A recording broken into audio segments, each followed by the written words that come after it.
Kip's Corner. Welcome back. And if you're new, welcome. Thanks for joining me. Okay, I'm working on the cover. Let me show you what I've already done. This is the piece that I showed you. This is from a cap, a postal worker carrier cap that goes on that front piece. And it has a little bit of an arch to it. And so in order for it to lay, to glue down nicely, I put the fabric pieces underneath it just to kind of build that up directly underneath there. Then I just took another piece of that same bag. It's actually a seed bag, but with the blue on it, used it on the inside of this. And so I just did I added this is 2 pieces of red jute that I couched onto this piece. I don't know if that's gonna show. There you go. And sewed it on into a circle. I don't know. I just decided that I needed to have that little bit of red on there. And so this is going to fit on here like this. Oh, and the bottom is another piece of the chipboard that I've been using throughout. I just put the same blue around the edge, and then I took one of the panels from one of the fuller pages from Tracie's kit, cut it down to size, sewed on it just like I did on the rest of on the inside pieces. And this is going to fit on here like this, but I'm not done. There's more that I want to do to this panel. True to my nature, I want to put some more metal on here and arrange some things. And then I will affix this onto the front, and then it'll be done. So what I've got here, first off, I don't know what's on that. Looks like it's got some glue on it. First off, I have a piece, this is a piece of the inside of a pocket watch. And my thought is, you got to be on time with your deliveries, right? I added there were holes here, these 3 spots where I've got the little brads. I added those little brads there, and I think that's going to go there. And then I have this little metal letter. It's the letter R, and it's naturally sort of beginning to patina, so it's gorgeous. And I thought, I don't know, the letter carrier's name starts with an R, so maybe that goes there. And I have a little metal number 8. This is from a Prima set, just because I like numbers. And I thought maybe that would go there. There we go, something like that.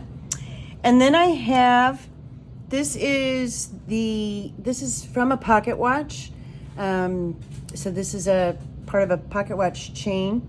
And I thought that would look good, kind of tucked in back here. Maybe it's under there. Maybe it's like that. And what I'd like to do is put a key on here. And I had 3, but I've got 2. And I don't know which one I'm going to use yet, but I'm thinking this is like a post office box key. Now this one, I don't know if you can see that or not. This was actually a desk key, and it has an image of the desk on here, so it's really cool. So it isn't a post office box key, it's a desk key, but it's kind of cool. Let's see, maybe it's around here somewhere. That might be too big. No, maybe not. This one, it just says Long Manufacturing Company. It's a, one lock.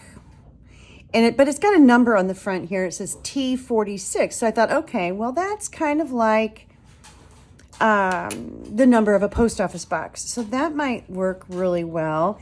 And it's got that natural aging on it too. Got that spot, so maybe that would go something like that. And I am going to keep this fairly simple.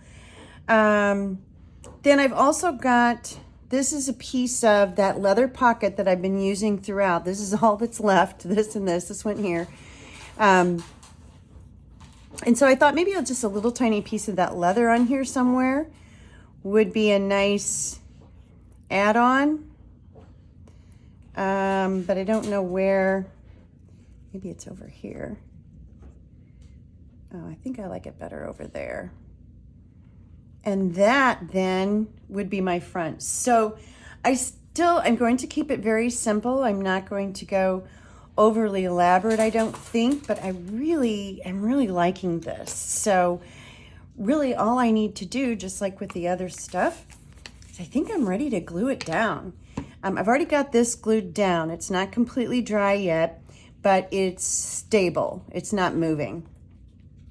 And so really all I have to do is pick these pieces up, and you can see where I put the brads on the back here, and I snipped off the excess. And I'm using matte medium, matte gel, I should say.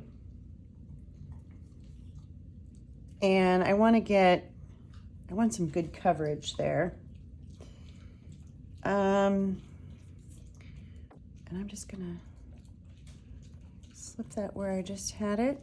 And I think I'm just gonna start gluing these pieces down. There we go. And I've got a rubber or silicone spatula here that I use to wipe up my mess as I go along. Grabbing a baby wipe here. There we go.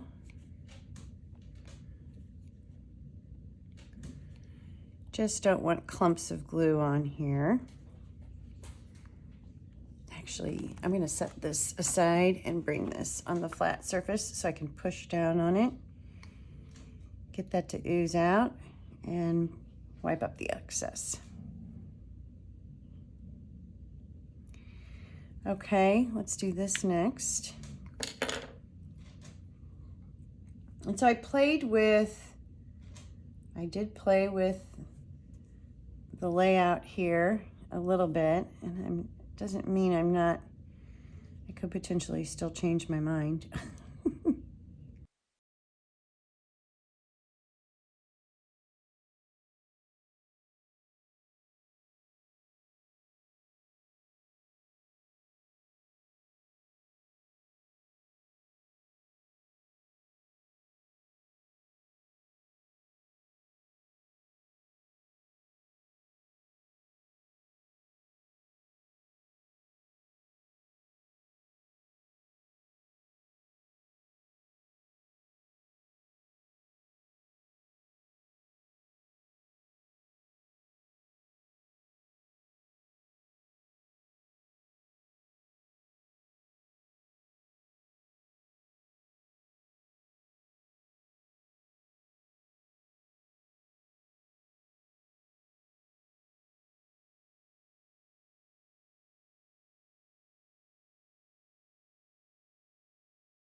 It's just a matter of letting it dry. All right, there it is. So once it's dry, these are good. These aren't really moving any now. This one is just a tiny bit, but it'll be fine once that glues down, once that starts to dry. The rest of this is all in pretty good shape, and that little chain will stay loose. Okay. Next video for this project will be, I believe, the flip through. All I have left to do is to gather and make some ephemera and some tags and things like that to go into all of the pockets and the tucks and stuff that I've got inside of this. So I'll do that offline, off camera, and that way there'll be some surprises when I come back and do the flip through. So more to come. We're almost done though. Thank you very much. I'll be back. Bye-bye.